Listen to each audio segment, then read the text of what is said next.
This is ZEISS Presents Full Exposure, the weekly resource for news, trends, and the people who influence the world of photography and cinematography. Hosted by veteran photographer and filmmaker Jim Kamp.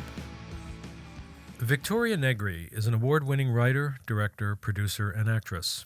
She made her feature directorial debut in the 2016 film Gold Star. It's the story of a music school dropout resistant to connecting with her father, but finding herself as her dad's primary caregiver after he suffers a crippling stroke. Victoria drew from her experience with her own father's illness to tell the story. On Gold Star, which won 5 awards in the festival circuit, Victoria wore a lot of hats. She wrote, directed, produced, and starred in the film, which co-stars Stranger Things' Curtin and Oscar-nominated actor Robert Vaughn in his last on-screen performance. Victoria stopped by the studio recently to speak about her 6-year journey making such a personal film and her rising career in the industry. Hey, Victoria, thank you for coming. It's really nice to see you, nice to meet you. Yeah, thanks for having me in.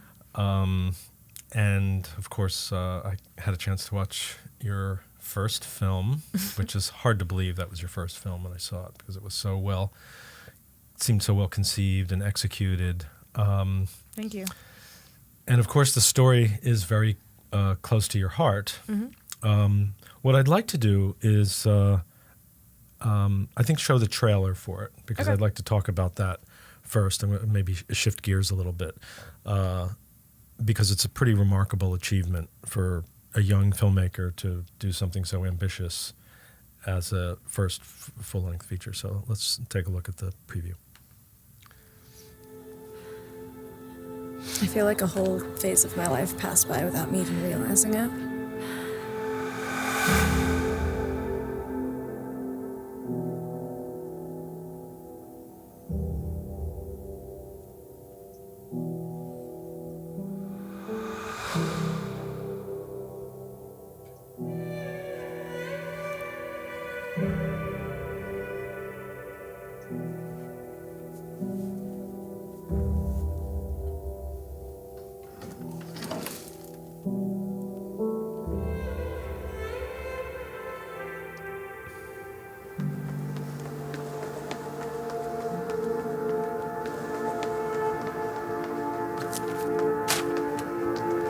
Dad?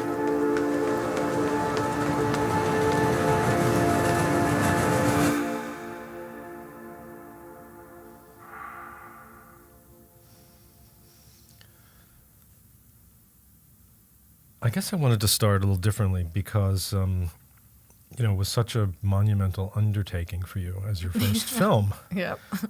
What brought you to that point? I mean, you started as an actor, you were saying. Mm-hmm.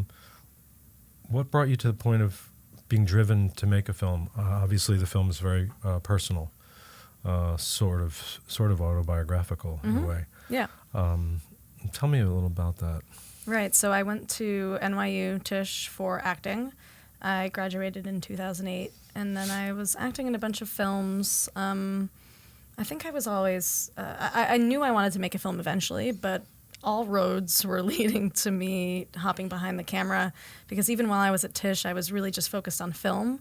I wasn't, I think I auditioned for one play, and it really made me kind of not fit in with the other theater students because I just was so much more interested in film and doing anything with film.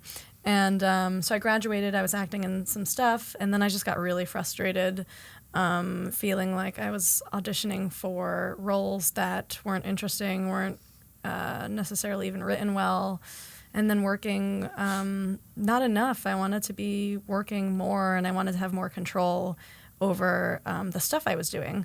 So the filmmakers that I really liked, I said to them, let me know if you need help on anything.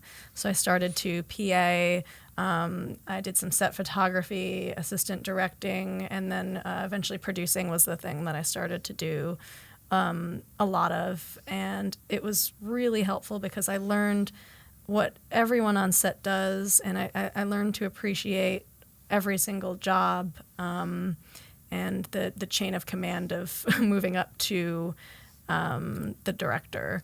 But yeah, I love the collaboration on set, problem solving together, and I was really happy to be behind the camera. But the thing that really propelled me with Gold Star in particular was my father's stroke. All of a sudden, I realized that this want of eventually wanting to write and direct a feature, what was I waiting for? So I think going through something of losing my dad eventually, him passing, and the stroke, all of that year, woke me up to realize, what am I so afraid of? I went through something awful. If I went through that and I'm okay, why not take a huge risk and just start making stuff and make a film? So I think it just became, it was a few years before Gold Star and that point of my dad's stroke of being behind the camera to lead to that realization of taking that huge risk. But yeah, it's funny how awful things can make you realize, can lead to really great things too, I think. But through your dad's illness, you were writing Yeah. at the time, so that was, I guess, in a way therapeutic as well as. Did you see it at that point? Did you see it taking shape as a film? The story, your own story? Yeah, I actually wrote, so I always knew I wanted to make a film about my relationship with my father in some way. So right when I graduated school, I started writing a screenplay about a road trip movie with a character like myself and an older father. And I got frustrated, thought, I'm never going to make this, and put it in a drawer. And then when my dad had the stroke, I pulled it back out and I started to work on that. And then I realized this isn't truthful. I'm not connecting to this. I need to just kind of write what I'm going through. And it always was, at that point, I knew I'm going to make this film. It was always, I'm going to make this film when I pulled that script back out and made the decision to make it more about what I was going through. And I think for me, it was a control thing. It was like, I have no control over what's going on with my dad, but I can do something that I feel control over, and I can tell this story in any way I want. And I had no ability to work on films really in any other way. I couldn't act. I was really living out of a suitcase between New York and Connecticut, running home a lot. So I felt really trapped in many ways because of my dad's sickness. So writing was the only real creative outlet that I had at that time for that year, really. Were you talking to anybody at the time as you were in the process of journaling or however the film was taking shape in your mind? Yeah, it was pretty immediately alternating between journaling and free writing and a script format. And I would send it to all of these filmmakers that I knew and trusted and say, can you take a look at this? Let me know what you think. I was working with a script consultant, Simona Atias, who I was connected to through a friend, who really helped me with, structure and how, fixing the little things in screenplays that I overlooked. But yeah, early on I was involving a lot of people and telling people I was going to do this, which held me responsible, because once you tell people you're going to do something, you feel like, oh no, now I have to do it. And through that is how I met my producers, in just talking about it with people and saying, I can't be the only one, I need a team. Now, another of the many interesting things about it, you got some name actors to be in it, and that was pretty shocking for me. It's like, oh. And in particular, Robert Vaughn, who, as it turns out, it was his last film project. Yeah. Talk a little bit about working with him and what that was like, and the sort of age parallels with your own dad and so forth. As a matter of fact, why don't we take a look at that clip that I accidentally played the first time, and then you can talk about it in reference to this scene. Cool. Hey, Doodle, come and watch. We've been practicing.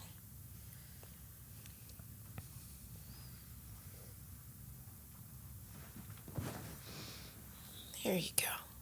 Okay. Is Maria still here? Yeah, but she went to therapy. It's just a great big therapy day for everyone, right, Kamp? All right, should we show Vicky what we've been working on? Should we do it? Okay, here we go. All right. Okay, you got this. You got it. You got it. Okay. Oh. Yes. Yes. That is it. Okay. I'm gonna let you down again, okay? I'm gonna let you down. Okay. Okay. Here you go. Here. Yes. I love it when my lion roars. He did it. He did it. Didn't he do great? Yeah, really good. Really good. He did really, really good. I could talk about Robert for 2 hours. Well, we don't have short. quite 2 hours, as I told you before. But please talk about him, and what was it like in particular, seeing him inhabit basically the role of your dad? It was surreal and strange. I mean, so the first time I met him, I went to his house in Ridgefield, and I was incredibly nervous. I should also note for people that are listening on audio only that he was in the scene, but he doesn't speak. Yes, in the scene, he has no lines in the whole film. So I went to his house in Ridgefield, and I parked in his driveway, and I was gonna take a moment to just settle in because it was kind of a long drive, and I hear this voice, Victoria, and he was on his front porch, front steps, waiting for me and waving, and I was like, all right, there goes that last moment for me to compose my thoughts. And he just kind of immediately became like a father figure. I walked in his house, and he's like, what do you want? Do you want a snack, a drink? And we sat in his living room, and he was showing me photos of him with all famous people and talking about his life. And I was telling him about my father. And he asked me really specifically, and I thought this was such a smart thing for him to kind of figure out how to get in, the character of my dad. If your father had a mantra, what would it be? And I was like, I got to call you back. I got to think about that. And I thought about it, and it would be mind over matter.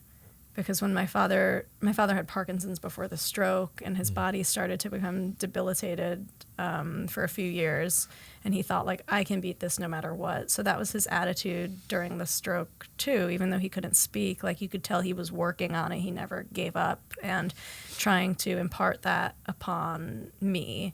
And I think in the film, that's what leads to a lot of the frustration between the characters. My character kind of wallows and it lashes out and gives up on things, and he doesn't.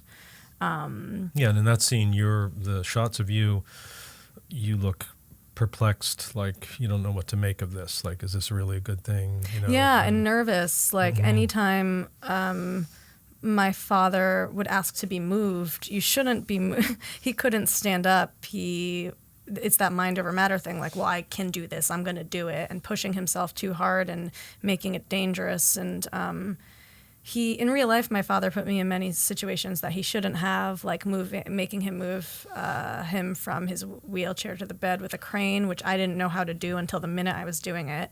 And then I put that in the script and was doing it with Robert, and it was this surreal thing where I'm doing it again and realizing, wow, Robert trusts me a ton, because there's a moment in the film where he's just dangling in this crane, and I'm swinging him up, and he weighs a lot more than me. So, and even in the wheelchair, Robert's trust in me, I don't know that I'll ever really understand it. I just feel like he gave me this huge gift of respect, and walking onto my set and just saying, I'm here for your vision. And I learned so much of collaboration and what a true professional is. He never tried to say, you should do this or this. We would bounce ideas. He would ask questions. But the confidence that he gave me from his trust just kept growing the whole shoot. And we scheduled this shoot in such a way that we left the difficult scenes with him to the end so that I could build that relationship with him throughout the shoot. But I can't say enough about him. He called me after the shoot to talk. If he didn't get sick, he was so excited to go to the premiere. He got leukemia not that long after we filmed. And I saw his wife last year, the day before Thanksgiving, and went to her house and talked with her for a while. I mean, he was a lovely person. And the fact that I think he was 82 when we shot. My dad was 88 when he passed away. But the fact that an 82-year-old who doesn't need to do a film for practically no money said, you know, I believe in you. With the kind of career he had, I owe him a ton. Yeah. Yeah, that must have been so reassuring to you. You know, as you know, you're trying to, you know, you've said things about, you know, trying to encourage yourself, and maybe in some ways, like what you're talking about your dad, you were just, you know, saying you could do this. You know, it's a pretty daunting thing. You know, it's directing a film. Your first film is hard enough, but acting in it, writing it. And wanting to do right by, like, once I found out, all right, Robert Vaughn's going to be in your film, I was like, oh God, I have to do right by this man. I have to do, make the best possible film I can make. No pressure. So it was terrifying too, because I didn't want to make something awful that he said yes to and took a chance on. Well, that's lovely. Well, talk about the collaborative aspect of it, because you've said, I think you said that this was basically a micro budget. Yeah, no money. So almost no money. Oh yeah, almost. And yet you're doing really well with festivals and getting it out there and distributing it on your own, really hitting the pavement and everything. But, you know, obviously you can't do it alone. So talk about some of the people, your cinematographer, your producers and stuff who helped you pull this off. So the first people that came on were my three producers, Katie, Effie, and Ellen. And we all put our heads together. It was our first film. So most of them had produced other features in different ways, not full producer, but co-producer, associate. But we all learned together, you know, making an LLC and getting the money and how do we do these things. So early on, it was I managed to get support and not be alone in that way, although it was still incredibly daunting because I wasn't, you know, assigning someone, all right, you're going to raise the whole budget. It was, you know, let's figure it out and do it. Throughout all this, do you have a day job? I do. I do. I mean, and you have a day job. Yeah. And I have a day job. Crazy. But I think that's important too for people to know, like, that it's really hard work. Well, and nonstop it just work. Goes to show you that you really have to want it. Yeah, exactly. I mean, you have to want. It's a 6-year process. If you don't Start love to finish the it with film, 6 years. yeah. So if you don't love the film you're making, you don't make it, because it's gonna be, a feature is gonna be more than 2 years at least. Like, did you think at all that maybe it would be easier to accomplish it as a short? I never thought Never thought about that. Huh? Good for you. And also for me, it was like it was the subject matter. It was such a personal film that I felt like I want people. And I don't think I actually really realized this fully. I felt so alone in everything going on with my dad, and like I couldn't relate to. No one could relate to me. Like my friends were getting married. People were doing all these happy things that people in their early to mid-20s should be doing, and I was taking care of my father who couldn't speak or eat or move for a whole year, and I felt really alone in that. And I felt like I gotta make the thing that.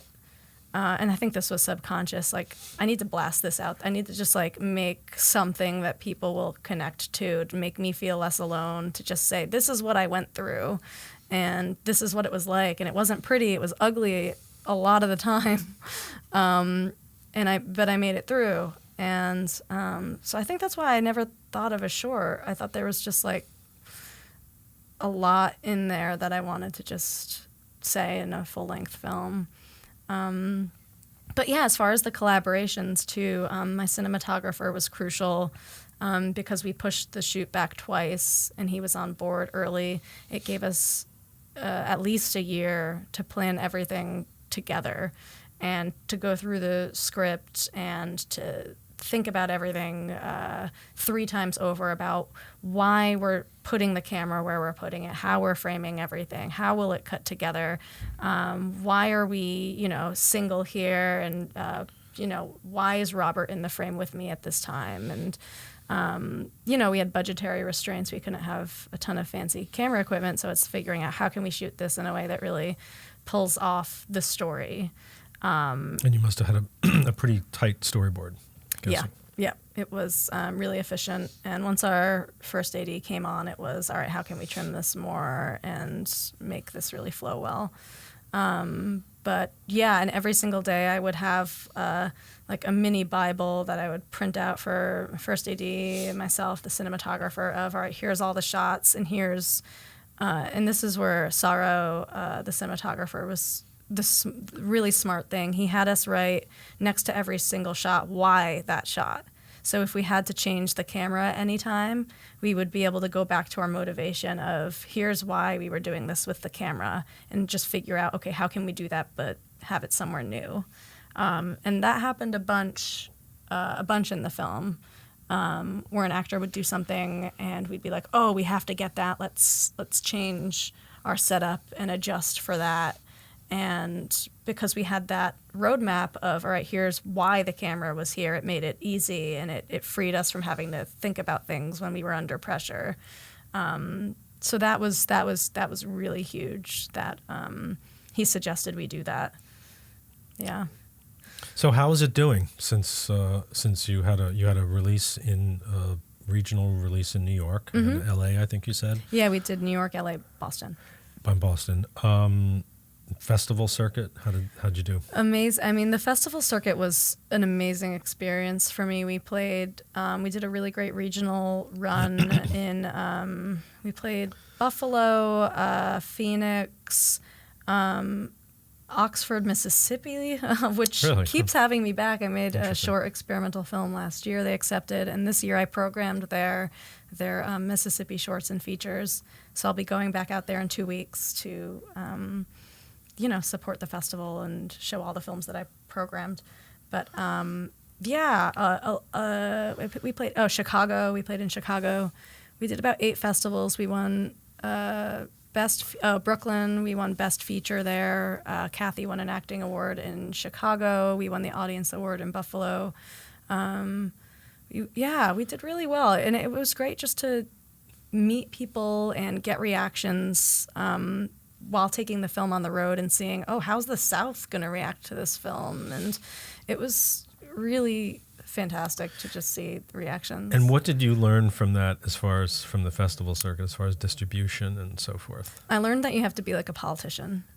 When I got too relaxed and didn't... Like a schmoozer? Yeah. Like when I got really relaxed and didn't promote the film, the screenings wouldn't be as packed. But then later on in our festival run, I would show up, basically get off the plane, have postcards with stickers on them that said, all right, here's when we're playing, where, and the time. And I would just walk up to anyone near the movie theater and say, hey, how are you? My film's playing here. Here's a postcard. You should come. And it worked. Wow. So I kind of like canvassing. grassroots canvassed, and then I would go in the women's bathroom and just plaster the women's bathroom right next to the mirrors with like postcards of my film.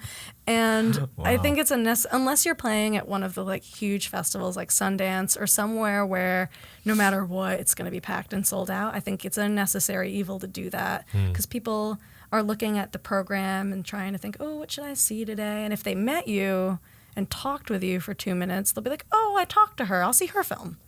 And it works. yeah, they remember you, yeah. Right? They remember you. So what's your next project? I know you've got another one. I mean, you probably had to have some decompressing after 6 years. I didn't, actually. You didn't? I didn't have any decompressing. So you didn't have any? No, I thought I was going to. So the timing was weird. So we were talking a bit before. So Gold Star played a festival in Chicago in August of 2017. And I knew that would be our last festival because I was gearing up for our release in November. And I was like, all right, I can kind of like just plan for the release. And then I started to I was working on another script called Ultra, a feature script, which is about a woman who runs a 100-mile race across Death Valley. And she has a psychotic break with reality.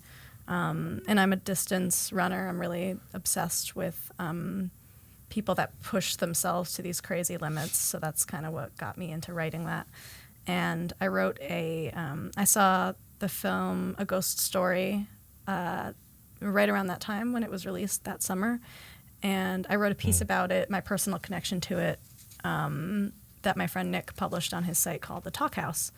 And Nick emailed it to David out of the blue. And David emailed me and said, I read your piece and I loved it. Keep me posted on what you're up to. And I was like, oh, great. Because I knew I was gearing up for the release. And then I started like furiously writing Ultra because I'm like, all right, maybe he'll be interested. And then when a few weeks before Gold Star was coming out, I emailed David and said, hey, my film's coming out. I'd love for you to watch it. And he watched it and loved it, and we hopped on the phone and talked about it. And then I laid the groundwork for Ultra, and I said, I'm writing something. I'd just love for you to read it and get your thoughts. And he said, great, send it over whenever. And I was like, oh, no. And then I immediately became not confident at all in the script where it was at. And at this point, it was the week of Gold Star's release. So I worked my day job. I went to the release of Gold Star, did the Q&A, went out with people afterwards, and then stayed up until 5 a.m. writing Ultra, and then did the whole thing over again and sent it to David.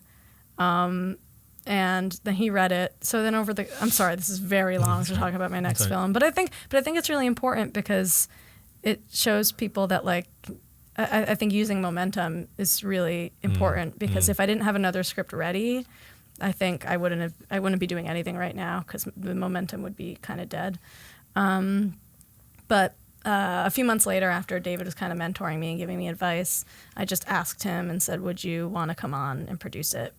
And he said yes to executive producing. He brought on his producing partner, Toby, and they brought on 2 more producers, John and Allison. And they're all incredible people who have the ability to raise the funds, and I don't have to do a thing to do that. I just get to focus on directing, and it's really a dream working with these people. And we're going to start making offers to our lead in the next few weeks because I just finished finishing touches on the script. But yeah, we all went out to Death Valley to scout in May, and as I'm sitting in the van with them, I'm like, I can't believe I'm actually already gearing up to make another film. I kind of was so dead tired by Gold Star that if all the stuff with David didn't kind of take off, I think I would have just took a couple year-long nap. I mean, I would imagine that one of the things that probably was really helpful in pushing you through that, just taking a wild guess, was because the story was so near and dear to you, and because, like they always say, write what you know, that you weren't going to let go of it. Mm-hmm. Yeah, and that's initially why I decided to direct also, because I was interviewing other directors, because it's the first thing I directed, and I just sensed that I knew no one was going to bleed for this film like I did. And no one would understand it to the extent because write what you know. And that's so true. I kind of thought like, all right, my dad's watching. He's like, are you going to finish it? Yeah. I kind of skipped over, but I did want to sort of play this one clip that you were an AD on this. Yeah. So this was kind of like you were doing this sort of simultaneously or right before or right? It was like right around the time of Gold Star. Yeah. So would you set up this clip because I think it's just really funny. So I assistant directed a web series called Almost Anonymous about celebrity impersonators or people that happen to look like celebrities that are in a support group together. But they're not professional impersonators. In real life, some of them. Two of them are the Jack Nicholson one and the Johnny Depp one.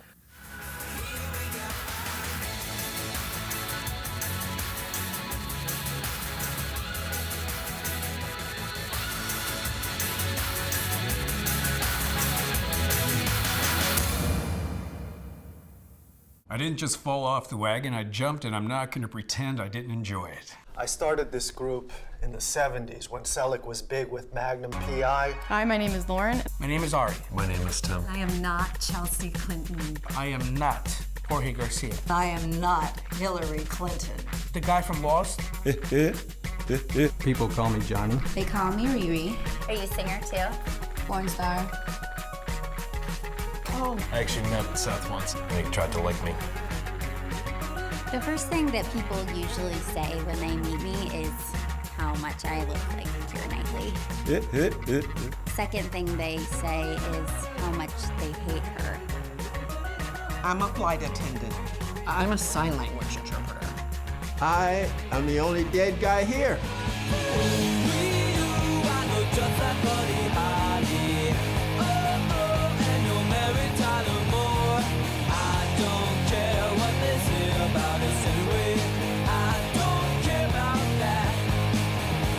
Sometimes I walk down the aisle and I'm like, you get some peanuts.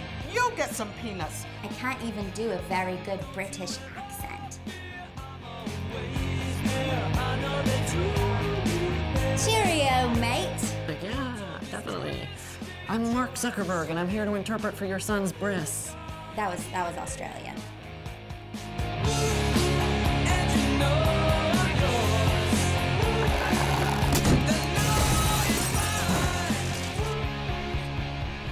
Was that? No.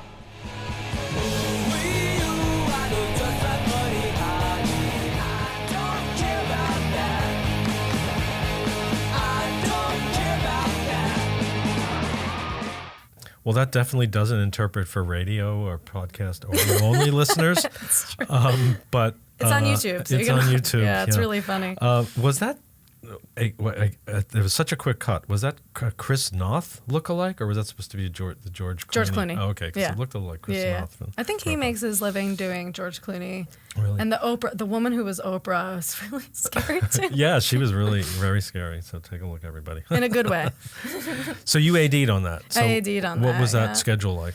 Insane. Because we had so many actors coming in and out, so it was how to arrange. Was it an event? Was it planned around an event, or was it so it was scripted it was scripted, but then a lot of improv, like following. Let's go out on the street with the camera and see what happens with Jack Nicholson. Let's do that with Johnny Depp. So it was trying to stay on schedule, but also give freedom to allowing life to happen and getting stuff. And were a lot of these people good at improv? Yeah, so some of them weren't actors. They were found through a casting director. Right. But yeah, a lot of trying to use their strengths too. Eddie Murphy's laugh. Yeah, Eddie Murphy's laugh. And anyone that really was like the impersonator, like the Jack Nicholson guy, had their things that they liked to do. So it was, some of them it was just set up like an interview. Okay, tell us about this. Like those talking head kind of clips. Okay, well, I just wanted to end with some funner stuff because you had so much stuff to show, and we don't have so little time to talk about it. But I did want to ask you about this. This is short, right? Cake. Yeah, Cake. I produced Cake by writer, director, actor Annie Hu. Okay, let's take a look at this. It speaks for itself. Okay. We'll have to tell everybody what it's about. Yeah. This thing is heavy. You are taking so long. This thing is huge. Thomas, come on. All right, I'll know what it is.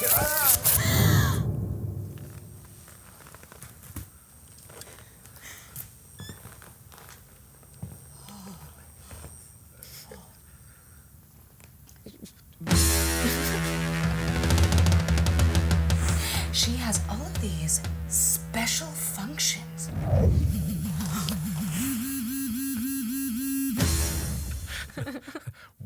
Okay, that does not interpret well for audio only. But No. What is that about?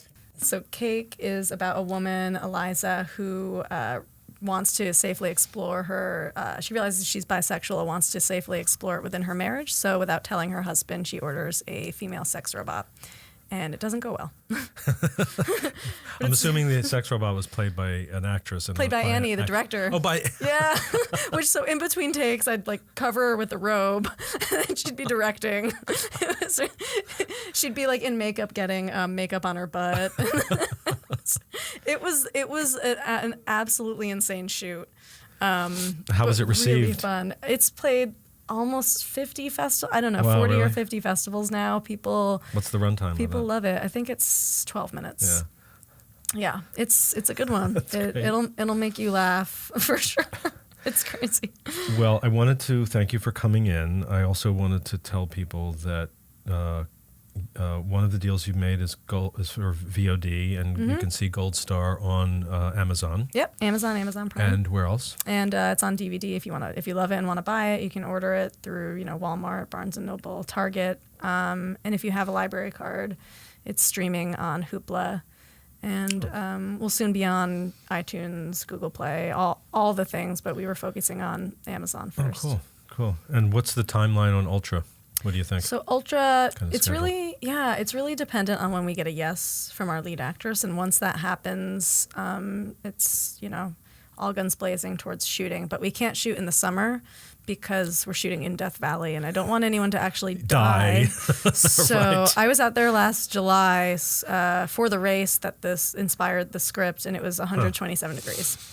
So probably the fall, I would guess, is when we shoot. Based Has on anybody where we're at actually now. had a psychotic break during that? Because it sounds Yes. like psychotic to me to even do it. Yeah, it's a 135-mile race from the Badwater Basin up Mount Whitney. So you finish at like a 5,000-foot climb, and you don't sleep.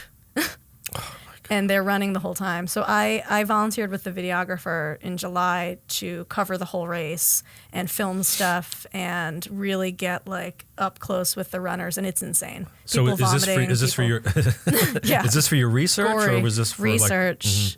Was has a doc been ever done on it? There's been some docs on it, or docs about ultra running where it's I see. Badwater is I a see. piece of it. But yeah, the race director Chris Kostman has been so generous in giving me access to the race and connecting me to runners to interview and pick people's brains. And I've just been reading a ton about it. And I ran a 50-mile race in May, so I've been doing my own research. Oh my goodness! Not there though. No, not there. Maybe I don't know. If I really lose my mind, I'll do that race. 50-mile race. But yeah, That's nuts. I'm dipping my toe in the world of running really far. Well, once again, you're doing something you're writing what you know about, exactly. right? That's kind of, other than the It's very immersive research. crazy breakdown. But yeah. Victoria, thank you very much for coming in. Thank you. We really Thanks so much, enjoyed your Jim. film, and I hope a lot of people see it. I hope more so too. people see it. Yeah. It's wonderful. This has been really fun. Thanks. Thanks again. Thank you. Take care. Thanks for tuning in. Join us next week for another edition of ZEISS Presents Full Exposure. If you can't watch, you can always catch the audio-only version on iTunes and Spotify.